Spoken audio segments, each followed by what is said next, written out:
Hey guys, and welcome to Car Guy 1999 Reviews. Today I bring you the 2019 Ford F150. Because it is raining quite a bit outside, I don't want to risk the camera, so what I'll have is all the pictures of the exterior of the truck. I'll have on my Instagram. I'll include a link in the description box below, so you can go check those out. This is all courtesy of Auto Fair Ford in Manchester, New Hampshire. I'll also include a link to their website in the description box below. I'm here with Eric, the marketing director. Hello. And yeah, this truck is a lot of fun. It has the 5.0 in it. You can get the EcoBoost, which is rated to tow more than the 5.0. But if you want a plow truck, this is the truck for you. But this one is pretty much fully loaded. There's one step above, which is the Limited. But this one stickers for right about $64,000, maybe a little bit more. Yeah, it depends what you get in it. Oh yeah, you can definitely get a ton of features. I mean, this has all the massaging seats and all that stuff. That was... Settings, multi-contour seats. It's very weird at first, but it's definitely a nice feature to have if, you know, you're sore from a long day of working, where this is the owner of the business truck, so if you're signing papers all day, man, you need a massage. But, I mean, this is basic Sync 3 system. Heated steering wheel, cooled seats, heated seats in the rear as well, which they are a long ways back there. Yeah, let's go ahead, take this out for a drive. This has the Ford 10-speed automatic, which everybody knows and loves. Essentially, on the way here, we were talking about how this is pretty much the same power plant as the Mustang. Well, I mean, it's the same engine. Not 100% sure on horsepower ratings or anything like that. Mustang may have a different tune on it, but I believe the Mustang is a bit more, but I'd have to go look at the exact numbers. oh yeah, as would I, so. But I mean, driving this truck, you're not like, oh, I need more power. It'll get you where you're going. Oh, for sure. One thing right off the bat that I've noticed just driving it is it feels a lot narrower than the Raptor. But it's not like, well, the Raptor is of course wider, but it's not that much narrower. It's definitely, it's one of the easiest big trucks I've ever driven to drive.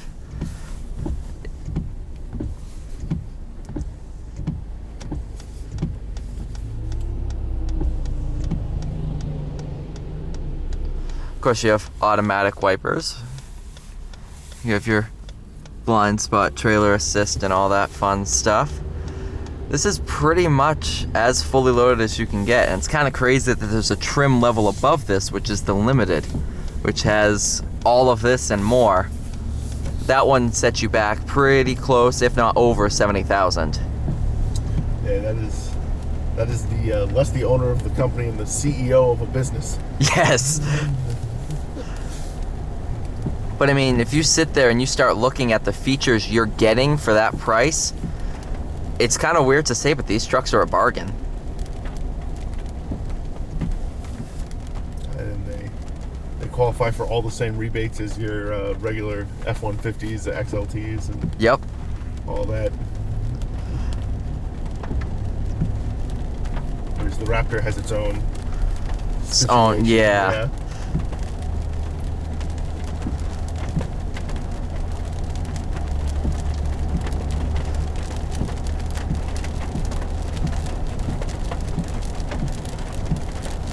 This also has a very nice panoramic sunroof. The view isn't too great this morning. Yeah, no. Like we said in the previous videos, give it 20 minutes, it might be sunny. Yeah.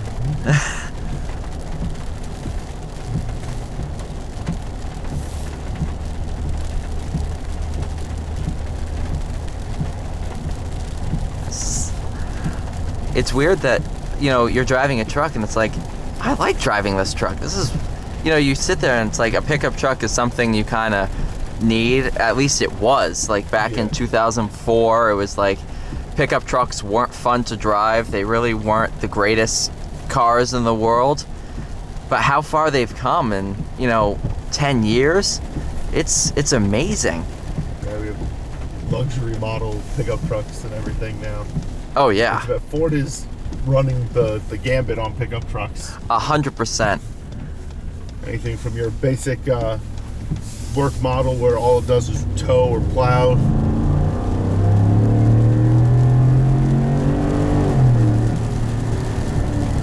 I mean, that's a very good pull. It's weird because it pulls just pretty much as hard as the Mustang. So if you want a Mustang but you need the extra room, this is a very good substitute for that car. I mean, you can't get this in a manual. I don't know if the F-150 ever came in manual. I think only the 250s did. Yes. I think they removed the manual from. I'm sure the internet's going to yell at me for not remembering this year. I believe they pulled it out of the F-150s in 2008. Right about there. Yeah. But definitely about 10 years ago. Yeah.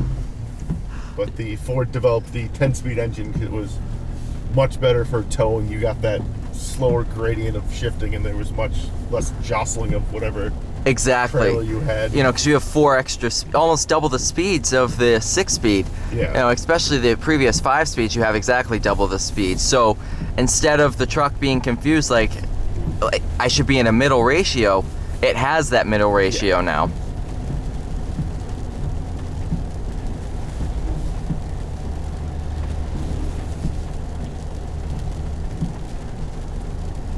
This is pretty much a really nice spec of this truck too. You have the ruby red on the outside and you have this red contrast stitching, which is pretty much the same exact color as the exterior of the truck. Another big thing is the seats are very comfortable after driving it for a decent amount of time now. It's a comfortable place to be. You could drive cross country in this.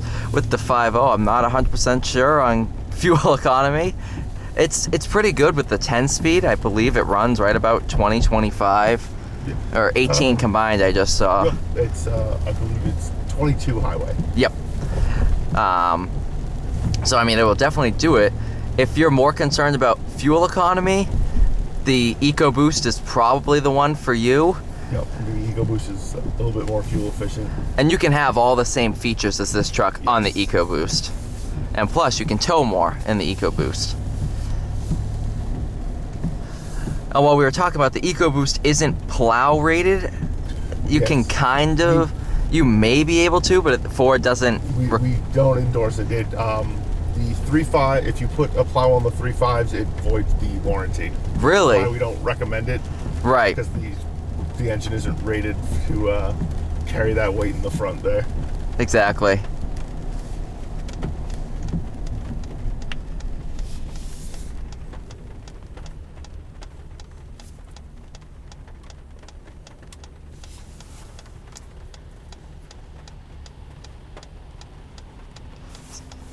Very nice at you don't even feel the motor at idle. I mean, this has the auto start stop too, but I mean, you can turn it off. well, the car is on, but yeah, you can turn it off. You can shut off traction control, which I love is just the biggest button in all these things. It's like, you want to have fun? Boom. Yeah.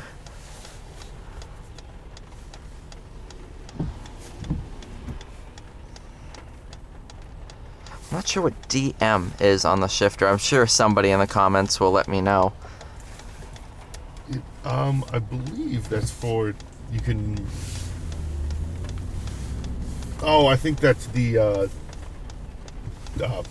tow select for the, it has a couple different drive modes. Oh, okay. Like the tow haul. Oh, drive, that's it, drive mode. Ah, I got that. sport.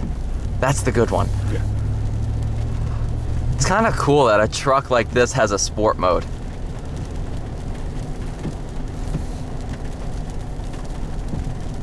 Which is probably just going to adjust your transmission tuning, keep the revs up a little bit higher.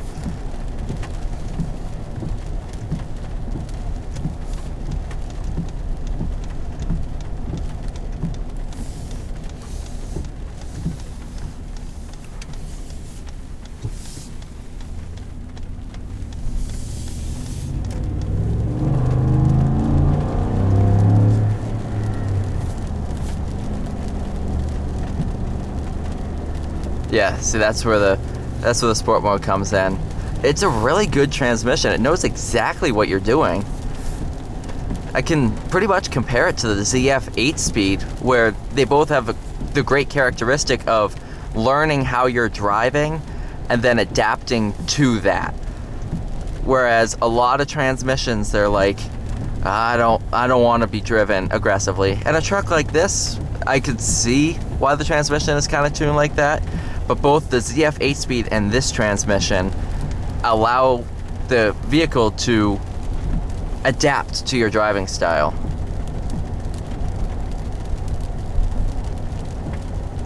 That's the benefit of driving a bunch of different cars. You can start to compare, transmission to transmission.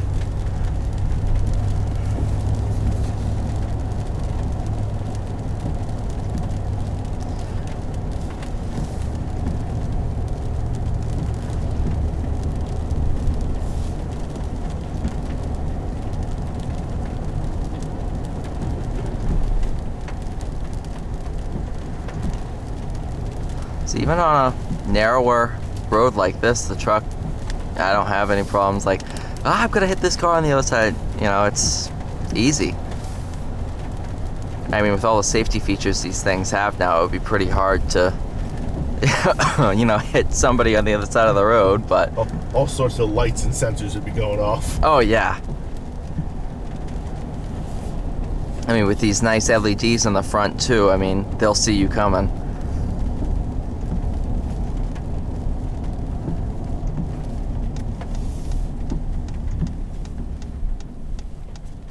I mean, you can see on the back of that FedEx truck just how bright these LEDs are.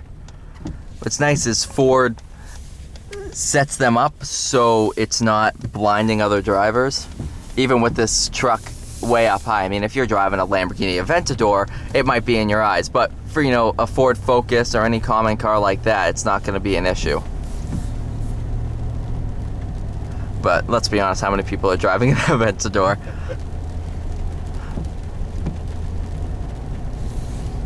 I know of at least one.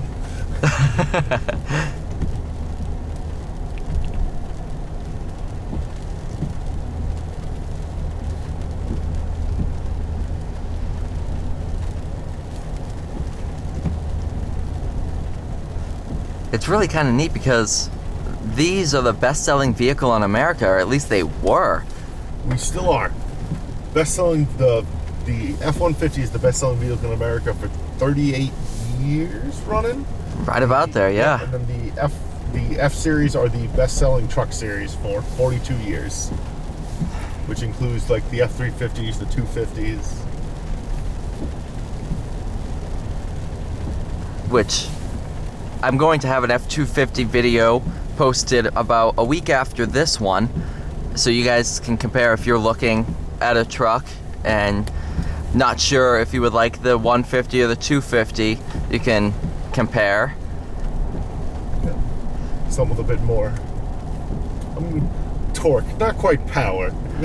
Right. It's not going to beat this off the line. Oh, no. But it's going to be able to tow more, handle a bit more. Plow, tow, whatever work you needed to get done. It'll do.